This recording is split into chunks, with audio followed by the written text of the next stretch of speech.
Hai Study Mates, kembali lagi bersama your study partner, Let's Study. Nah, hari ini kita akan belajar listening skill 11-13 ya, part A functions untuk persiapan TOEFL. Dan pembelajaran ini dibiayai oleh donatur Let's Study. Okay, before we start, I would like to introduce myself to the new friends here.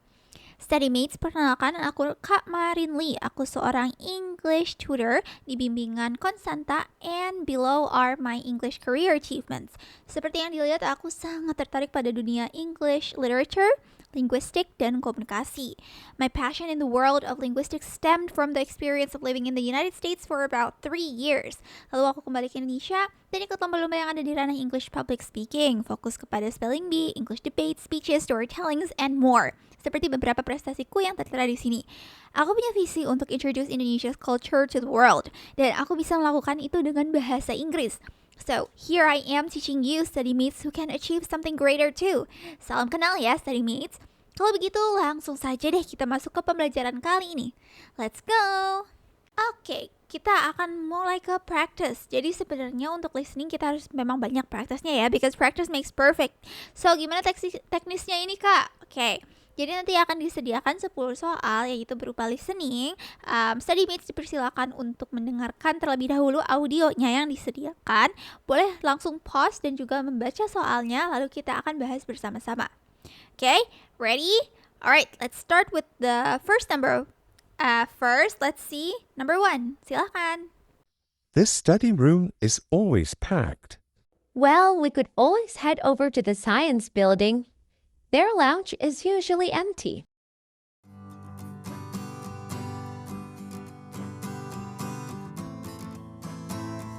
The answer for number 1 is C, to make a suggestion. Di sini student B itu tidak mengeluh atau menyalahkan siapapun ya. Dia menanggapi dengan solusi, oh kita bisa pergi ke gedung sains loh. Kata yang we could always adalah bentuk kalimat saran atau suggestion. Nah ini cara yang sopan untuk menawarkan alternatif. Kalau di dalam TOEFL kita harus mengenali bahwa fungsi kalimat ini bukan hanya informasi, tetapi untuk memberi saran kepada lawan bicara. Begitu. Jadi nomor 1 itu the answer is C, to make a suggestion. Okay, next to number 2. The line for food is insanely long. Guess that's what happens when you wait until noon to eat.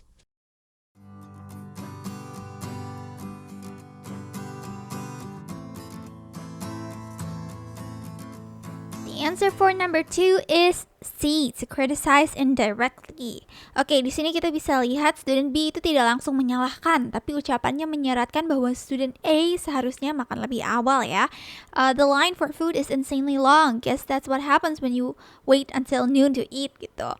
Frasa di sini yang that's what happens when adalah bentuk kritik tidak langsung atau indirect criticism.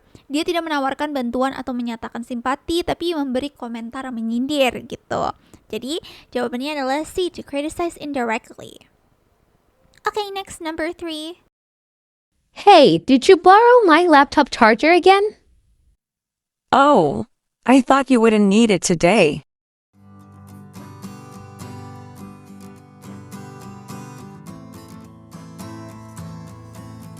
The answer for number 3 is C, to offer an excuse. Okay, so di sini kita bisa lihat student B itu tidak mengatakan maaf ya secara eksplisit. Dia nggak bilang sorry gitu. Dan juga dia tidak menyangkal. Nah, sebaliknya dia malah mencoba memberi alasan pembenaran atau this is what we call excuse gitu. Ucapan yang di sini ada I thought you wouldn't need it menunjukkan dia mencoba menjelaskan tindakannya tanpa bertanya dulu gitu. Oh, aku kira kamu nggak butuh gitu. Nah, fungsi ucapannya itu adalah menjawab tuduhan dengan alasan pribadi. Jadi di sini dia bukan untuk apologize ya, bukan untuk meminta maaf atau untuk meminta permission gitu kan. Permission itu apa sih Kak? Permission itu izin ya, jadi kayak dia tidak meminta izin secara langsung gitu kan, tapi dia offer an excuse gitu. Dia malah menjawab tuduhan dengan alasan pribadi, dan tentunya pasti bukan to give instructions. So the answer for number 3 is C. Alright, number 4, let's go. I didn't understand the readings from last week. Then you should definitely come to my review session tomorrow.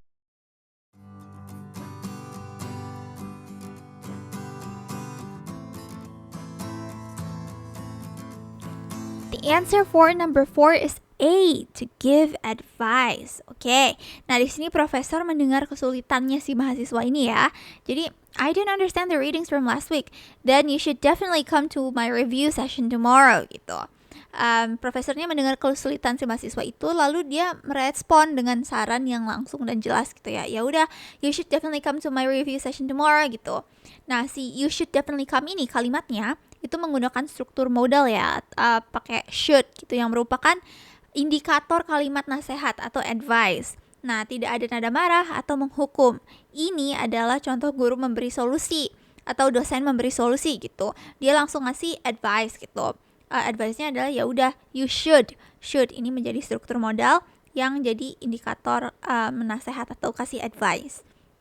Advice itu nasihat ya. Jadi pasti bukan to warn, bukan untuk menghimbau, to assign extra work, ngasih tugas lebih banyak itu enggak, atau to express disappointment, untuk memperlihatkan kekecewaan gitu. Tidak ya, dia hanya memberikan nasihat atau saran gitu. Ya udah, besok datang aja ke review sessionnya saya begitu. Nah, ini contoh profesor yang baik guys, study mates gitu ya. So the answer for number 4 would be A. Alright, next to number 5. Silakan. I think we should start with chapter 6. It's the hardest. Are you sure? I thought chapter 5 had way more equations.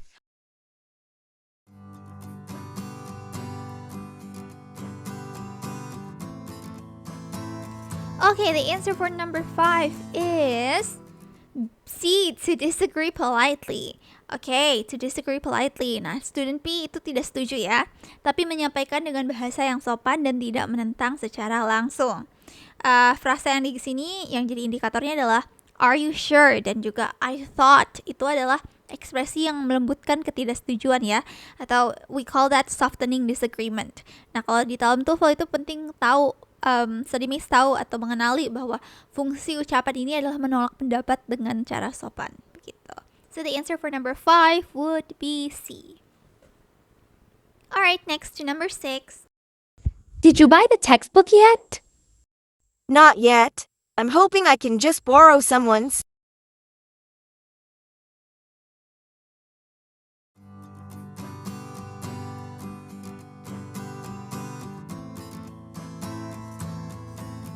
The answer for number 6 is B, to state a preference. Okay. So, di sini student B menyatakan bahwa dia belum membeli buku dan berharap bisa meminjam dari orang lain. Nah, ini adalah bentuk dari menyatakan preferensi atau pilihan pribadi, or we call that preference di dalam bahasa Inggris, yaitu lebih suka meminjam daripada membeli.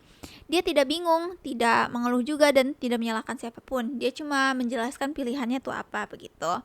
Did you buy the textbook yet? Not yet. I'm hoping I can just borrow someone. Dia preference-nya atau pilihan pribadinya itu meminjam daripada membeli begitu. So the answer for number 6 would be B, to state a preference. Okay, next, number 7. My laptop died in the middle of class. Yikes. That's why I always carry a charger.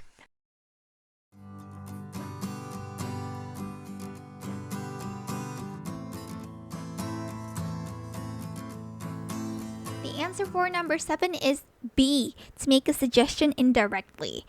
Nah, di sini student B tidak secara langsung berkata, you should bring a charger gitu, atau ya udah seharusnya bawa charger aja gitu. Tapi ucapannya menyampaikannya pesan itu. Frasa yang dia gunakan adalah that's why I always carry a charger.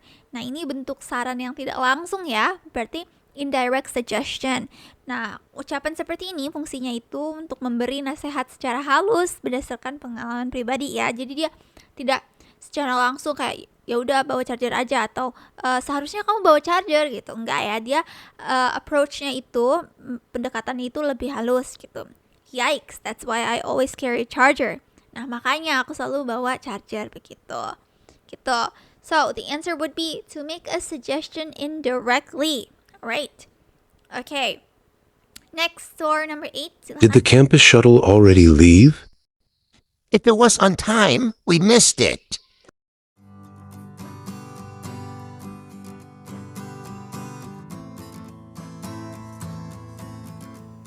The The answer for number 8 is C. They likely missed the shuttle. Oke, ini lucu ya. Student B ini tidak menjawab iya atau tidak, tetapi dia menyampaikan implikasi. Kalau shuttle datang tepat waktu, berarti ya mereka sudah ketinggalan. Nah, ini adalah bentuk kesimpulan yang logis yang diungkapkan secara tidak langsung ya. Ucapan ini untuk menyampaikan bahwa kemungkinan besar shuttle itu sudah lewat meskipun tidak dikatakan langsung gitu. Did the campus shuttle already leave? If it was on time, we missed it. Oh, ini shuttle kampusnya udah pergi. Ya kalau misalnya kita tepat waktu pasti gak akan seperti ini. Nah itu yang diimplikasinya oleh student B begitu. Dia tidak menjawab iya atau tidak, tapi dia menyampaikan implikasi tersebut. So the answer for number 8 would be C. Alright, let's move on to number 9. Study mate, silakan. I think I bombed the chemistry exam. You always say that, and you end up with an A.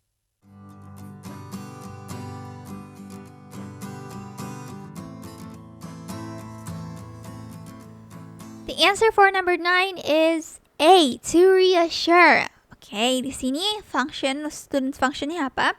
Student B tadi mencoba membuat student A merasa lebih tenang ya. I think I bombed the chemistry exam. Nah, ini tidak secara harfiah ya teman-teman, bukan berarti dia ngebom ujian kimianya dia gitu, tidak ya. Tapi maksudnya dia gagal sepertinya, atau kayaknya kacau deh ujian kimianya aku gitu. Nah dia mengingatkan bahwa student A ini sering merasa gagal tapi sebenarnya nilainya selalu bagus. Nah ini adalah bentuk reassurance atau menenangkan atau meyakinkan orang lain agar tidak terlalu khawatir gitu. Reassure. You always say that. Kamu selalu bilang gitu. And you end up with an A. Dan pada akhirnya juga kamu akan akhir-akhirnya dapatnya A gitu. Jadi gak usah khawatir, itu namanya reassurance atau menenangkan atau meyakinkan orang lain. So the student's function would be to reassure A. Alright, last one, study mates, number 10. Come on, you guys can do it. Silakan. Do you want to go work out tonight? I'd love to, but I've got a paper due at midnight.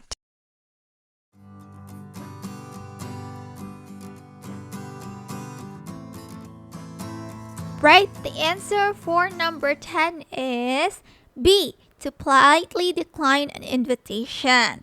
Nah, di sini kita melihat kalau student B itu menolak tawaran tapi dengan cara yang sopan. Dia mengatakan I'd love to, saya ingin sekali, tapi lalu menjelaskan alasan kenapa tidak bisa begitu ya. Nah, ini bentuk penolakan yang sopan atau polite refusal yang umum dalam bahasa Inggris formal maupun informal gitu. Bukan untuk criticize atau mengkritik gitu, atau untuk request bantuan atau postpone itu berhenti ya, atau nge-pause gitu. Gym tripnya bukan, tapi dia decline atau menolak tawaran tersebut secara sopan. Do you want to go to work out tonight? I'd love to, but I've got a paper due at midnight gitu. So the answer would be number 10. Alright. So for the key main takeaways-nya, understand the function of what is said, not just the literal meaning. Jadi kita harus pahami fungsi dari apa yang dikatakan, bukan hanya arti kata-katanya saja. Kalau di dalam listening to full study mates, kita harus fokus pada tujuan pembicara ya. Artinya kita tidak hanya menerjemahkan kata-kata, tapi juga mengerti mengapa orang itu mengatakan hal tersebut. Misalnya, seseorang bisa mengatakan really dengan maksud bertanya serius atau hanya terkejut, tergantung konteksnya. Seperti contohnya intonasikan kayak really atau really atau really dan sebagainya. Itu pasti intonasinya juga akan mengindikasikan konteksnya seperti apa begitu. Lalu yang kedua, expression of agreement show support or confirmation, seperti I agree, exactly. Ungkapan persetujuan itu menunjukkan dukungan atau konfirmasi ya, seperti I agree itu artinya saya setuju, exactly itu tepat sekali. Terus ada juga untuk menunjukkan keraguan atau kebingungan atau hesitation itu example Garcia, I'm not sure, maybe gitu. I'm not sure kan saya tidak yakin, maybe mungkin gitu. Terus ada juga suggestions, offer ideas or solutions. Seperti kata let's try that, ayo kita coba itu, menawarkan ide atau solusi. Atau why don't we go earlier, bagaimana kalau kita pergi lebih awal gitu. Itu untuk menawarkan ide atau solusi. Ada juga yang keterkejutan, tadi kita udah ketemu beberapa ya, kayak yikes seperti tadi. itu di sini contohnya ada no way atau you're kidding. Kayak no way kan tidak mungkin gitu. You're kidding. Kamu bercanda kan gitu. Itu dipakainya kan ketika seseorang merasa sangat terkejut atau tidak percaya terhadap sesuatu gitu yang mereka baru saja dengar gitu. Terus ada juga nada suara dan konteks itu membantu kita memahami maksud sebenarnya ya. Jadi study meets kadang-kadang kata yang sama bisa memiliki makna berbeda tergantung bagaimana cara mengungkapkannya dan dalam situasi apa. Jadi penting juga untuk kita mendengarkan nada suara atau intonation dan memperhatikan konteks percakapan. Kita tentunya harus siap menyimpulkan makna tersembunyi atau implisit dari percakapan. Kayaknya ini juga berlaku di dalam ujian kemahiran bahasa Indonesia ya. So we have to know the implicit, kata-kata yang implisit, makna tersembunyi dan sebagainya. Di TOEFL tuh memang sering menguji pemahaman tentang makna tersirat, bukan hanya informasi yang disebutkan secara langsung. Jadi perlu menyimpulkan sendiri apa maksud pembicara tersebut. Dan tentunya we have to practice recognizing speaker functions in real life listening situations. Kayak saat menonton film, mendengarkan podcast, atau berbicara dengan orang lain, coba study meets perhatikan apa tujuan mereka berbicara. Apakah mereka memberi saran, menolak, setuju? Nah ini pasti akan membantu saat menghadapi soal listening TOEFL. Begitu untuk key main takeaways-nya. Oke, nah dengan itu kita menutup pembelajaran kita pada video kali ini. Terima kasih kepada donatur Let's Study yang sudah membiayai kami dalam produksi materi ini. Untuk para study meet bisa loh review kembali bahan pembelajaran secara lengkap melalui playlist Let's Study English ataupun website Let's Study loh. Jangan lupa untuk cek videonya juga untuk video pembelajaran gratis lainnya dari Let's Study. Nah, Study Meets juga bisa support Let's Study dengan berdonasi seikhlasnya dengan scan QR di layar ini. Selain donasi dalam bentuk uang, Study Meets juga bisa share platform Let's Study kepada teman-teman sekitar atau membagikan info platform Let's Study ke sosial media Study Meets. I'm Marilyn and that's all from me. Thank you for watching and see you in the next video. Bye!